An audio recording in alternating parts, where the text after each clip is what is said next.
76 of Toke Signals TV, where we bring you the biggest in cannabis and hemp news stories every week. I'm Steve Elliott, the host at tokesignals.com, and I'll be guiding you through the news. First of all, we have a little bit of a different Toke Signals bud pick of the week this time. We have some concentrate for you here. This isn't butane hash oil, BHO. This is CO2 dabbing oil, which gets a much cleaner product. There are no issues as far as solvents being left in CO2 oil, and it is a very effective and rapid method of medication delivery. Let's do the news now, shall we? Huge news from the District of Columbia this week, where marijuana officially becomes legal for adults in the nation's capital. This became official on Thursday, February 26th, when a law approved by voters back in November allows adults 21 and older to possess and grow limited amounts of marijuana in D.C. This voter-approved law making marijuana legal for adults in Washington, D.C., as I said, officially takes effect on Thursday and is a major milestone on the road to ending marijuana prohibition in the United States, according to Robert Capici, a Deputy Director of State Policies for the Marijuana Policy Project. This development in our nation's capital, according to Capici, embodies the broader movement taking place throughout the United States. If the president can brew and drink beer in the White House, adults should be able to grow and consume a less harmful substance in their houses, Capici said. Alcohol is no longer the only authorized social lubricant in town. A safer alternative is legal for adults.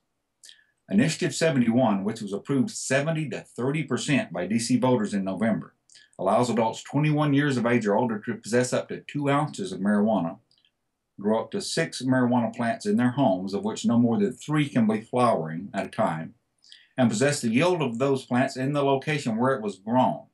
They can transfer with that without payment but not sell up to 1 ounce of marijuana to other adults 21 years of age or older. It will remain illegal to use marijuana in public. This is a significant milestone in the movement for racial justice, civil liberties, and drug policy reform, said Dr. Malik Burnett, D.C. Policy Manager at the Drug Policy Alliance. The racially biased enforcement of marijuana laws in the nation's capital is officially a relic of history, Dr. Burnett said. The victory in D.C. is all the more remarkable because Initiative 71 had to undergo a congressional review period lasting 30 legislative days. During this period, which began on January 13th, both the House and the Senate have the opportunity to hold a vote to block the legalization law, and neither chamber chose to do so. There is simply no organized, significant group of members of Congress willing to waste time fighting against marijuana legalization, an issue that has become extremely popular with voters everywhere, said Bill Piper, Director of National Affairs for DPA. The Republican House voted 5 times last year to let states set their own marijuana policies, and the recent scandal over DNC Chair Debbie Wasserman Schultz shows that it is opposition to marijuana reform that is now politically toxic. Legalization has come to Congress's backyard, said Major Neil Franklin, retired Executive Director of Law Enforcement Against Prohibition.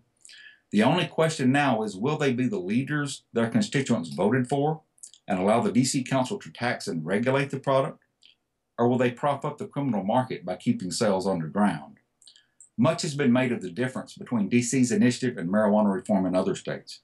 Yet while D.C. is prohibited from using fiscal year 15 funds to set up marijuana dispensaries, legalization will play out in much the same way as it has in other states. Colorado and Washington both had prolonged periods where marijuana was legal for possession and home cultivation, but there were no dispensaries. That period was 18 months, in fact, in the case of Washington State. The same will be the case for Alaska and Oregon. In the same way, much has been made of the fact that D.C. has a considerable amount of federal land, 21.6% to be exact, according to the Congressional Research Service. But other states with more federal land, such as the state of Washington, where 1/3 of the land is under federal control, have not seen an uptick in federal arrests. It is worth noting also that the Obama administration supports the district's right to legalize marijuana and has a hands-off approach to states and jurisdictions that have opted to legalize. District residents are advised to review a map of federal land and some basic rules in order to comply with the complex interplay of federal and district laws. Marijuana has been effectively legal in the affluent and white parts of the district west of 16th Street for years, said Piper. All Initiative 71 does is treat the black community the same way. No arrests for minor marijuana violations. The campaign to pass Initiative 71 was driven by public demands to end racially biased enforcement of marijuana laws and was seen as the first step at taking marijuana out of the illicit market. A broad base of community support from multiple civil rights organizations, faith leaders, and community advocacy groups supported Initiative 71, viewing it as an opportunity to restore the communities most harmed by the war on drugs. Two independent studies of marijuana arrest trends in the District of Columbia documented enormous racial disparities in marijuana arrest rates. Despite the fact that African American and white residents of D.C. use marijuana at roughly similar rates, 91% of all arrests for simple possession of marijuana are of African Americans. That's an arrest rate 8 times greater than the rate for whites. In December, Congress passed the federal spending bill, which was initially viewed by many to block the initiative. However, as outlined in the Home Rule Act of 1973, voter-approved ballot initiatives are enacted once election results have been certified by the Board of Elections.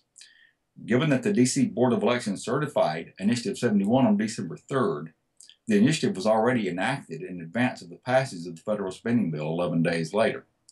Letters sent by D.C. House Oversight Committee Chair Jason Chaffetz, a Republican of Utah, to Mayor Bowser and Chairman Mendelson regarding the enactment of Initiative 71 are largely efforts of political posturing and contrary to the legal interpretations of Minority Leader Nancy Pelosi, Democrat of California, Representative Eleanor Holmes Norton, Democrat of D.C., and Attorney General Carl Racine.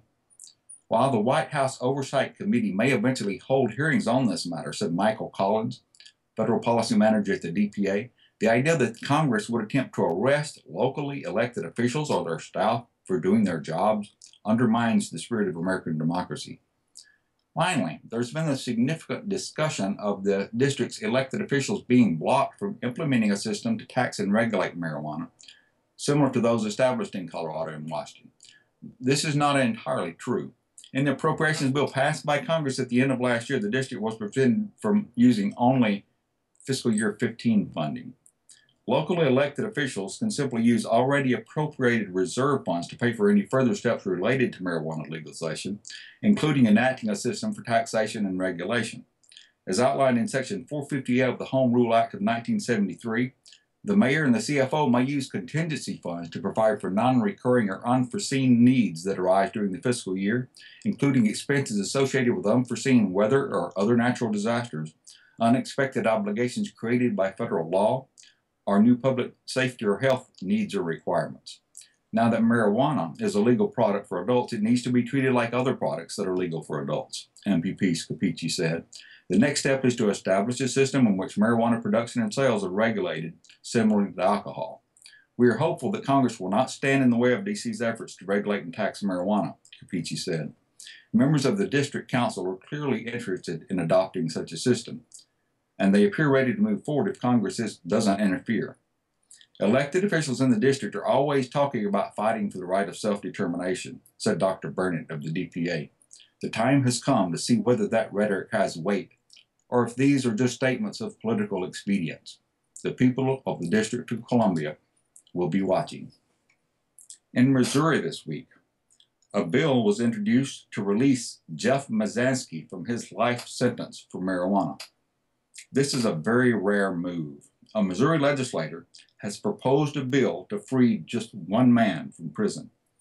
That happened this week when Representative Shamed Dogan filed House Bill 978, which would allow a parole board to release any prisoner serving a life sentence for nonviolent marijuana charges. But there's only one man in the state who fits that description, of course. Jeff Mazansky, 61, a grandfather who has spent more than 20 years behind bars because of Missouri's horrific three-strike law for drug crimes. HB 978 doesn't mention Mazansky by name, but freshman lawyer Dogan made his intentions clear in a press release in which he called Mazansky's sentence a miscarriage of justice. It is unconscionable to me that this man, who is no danger to society, will spend the rest of his life in prison at taxpayer expense, Dogan said. Many of my legislative colleagues have come together to implore the governor to commute Mr. Mazansky's life sentence. But to date, the governor has done nothing more than promise to review Jeff's case before he leaves office. Back in 1993, Mazansky had already had a couple of minor and nonviolent pot busts before the 6 to 7 pound case that got him nailed hard. Because it was his third offense, he got life without parole under Missouri's prior and persistent drug offender statute, a law which was repealed last year, by the way. In Mr. Mazansky's case, I am outraged by the fact that someone who violated our marijuana laws is being treated as harshly as a murderer and incarcerated for life, Duggan said. In Israel this week, we can become a cannabis superpower, says the Greenleaf Party. Running up to the March 17th elections, Israel's Greenleaf Party on Wednesday announced a comprehensive economic study showing higher than expected revenues of about $3 billion per year for the state if the cannabis market is regulated by law. The study, conducted by the head of military budgets, Elliott, who's an expert in military economics, is based on data from a study published in the Jerusalem Institute for Market Studies, along with data from Colorado. The new study shows economic benefits both from stopping prosecution of marijuana consumers and from the expected tax to the state treasury, which will result from a legal cannabis market. According to the study, $700 million would be saved by the state on enforcement expenditures, courts, arrests, etc., with at least $2.2 billion more from revenues from all taxes. Further, those amounts don't include the expected revenues once the new market is fully reopened. The cannabis industry is expected to quickly produce about 10,000 new jobs. The exportation of medical cannabis overseas alone is expected to release in about $2 billion per year in state revenues. The study was based on data backed by the authorities, which assumes that about 14.5% of Israel's population consumes cannabis on a regular basis. It was also determined that cannabis users consume an average of about 8 grams per month and pay about $100 per gram, and that's in Israeli money, of course. The study estimated production costs were taken about 7 or 8 per gram, to which should be added transportation and distribution costs, excise tax, and retail profit. The calculations were based on research and the most conservative assumptions that can be assumed about the cannabis market, according to the study's authors.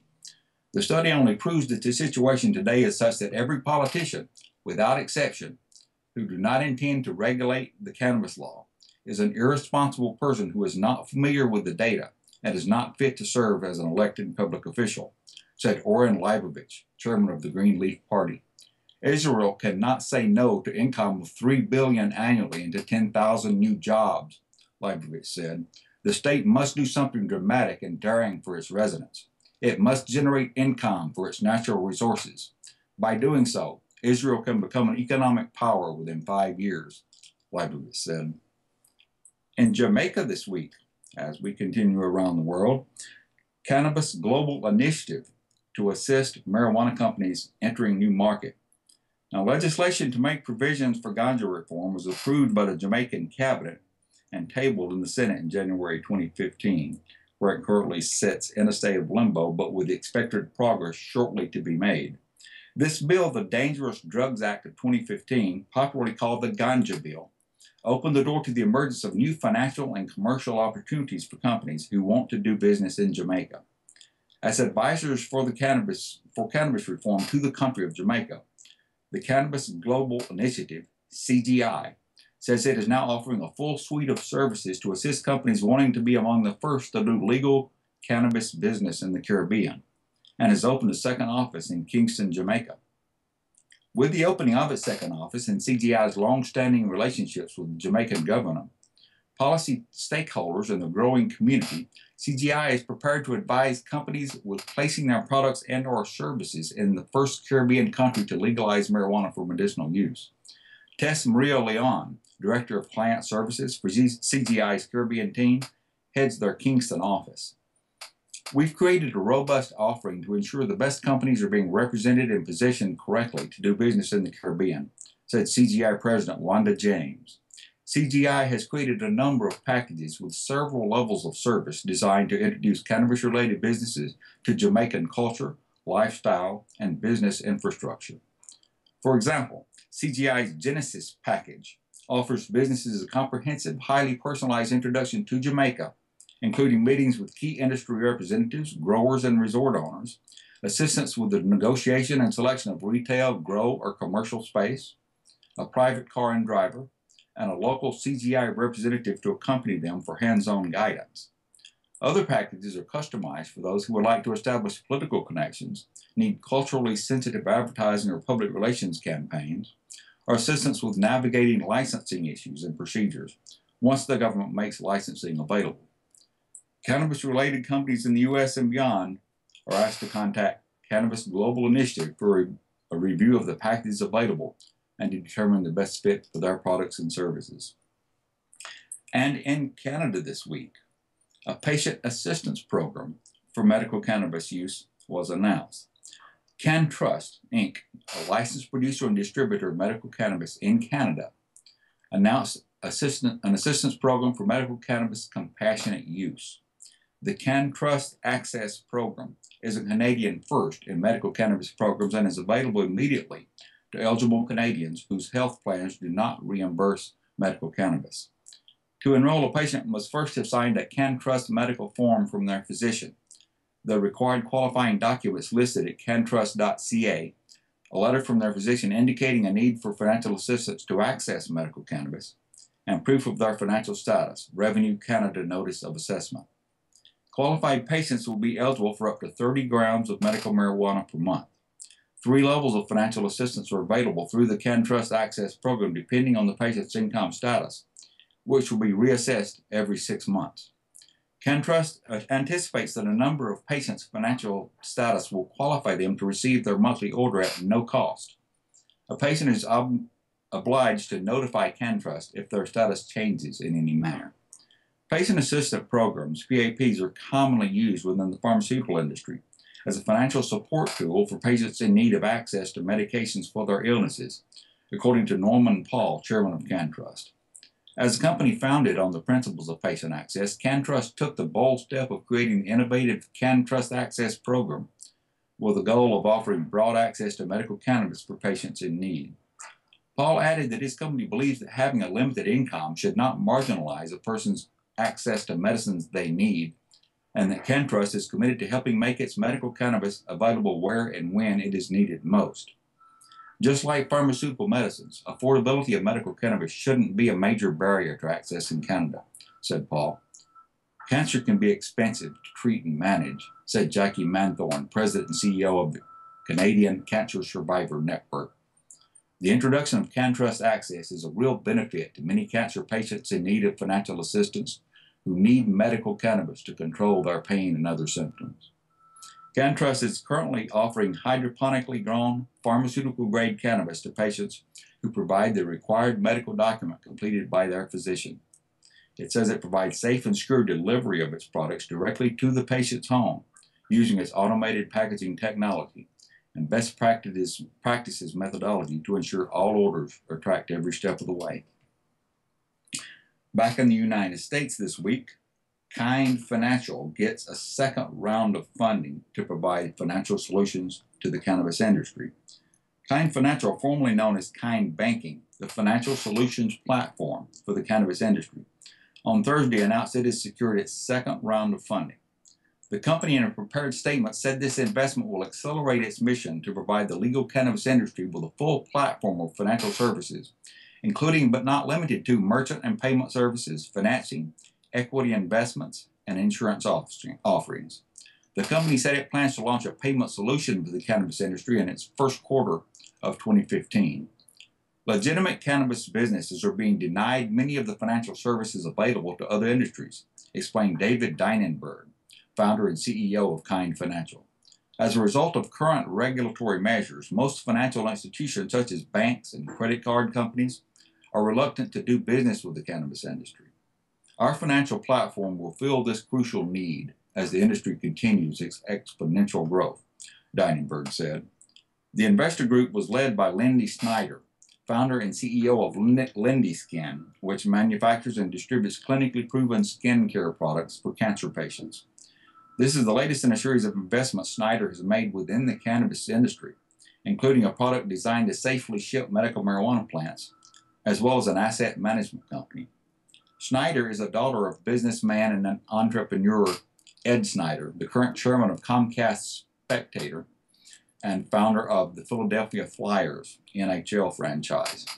Linda is a dedicated philanthropist and an active board member of several high-profile organizations across the country. As the owner of Linda Skin, Snyder is passionate about supporting the expansion of legal cannabis industry as it continues to provide cancer patients with access to a proven option for medical relief. The revenue potential for the industry is boundless, Snyder said.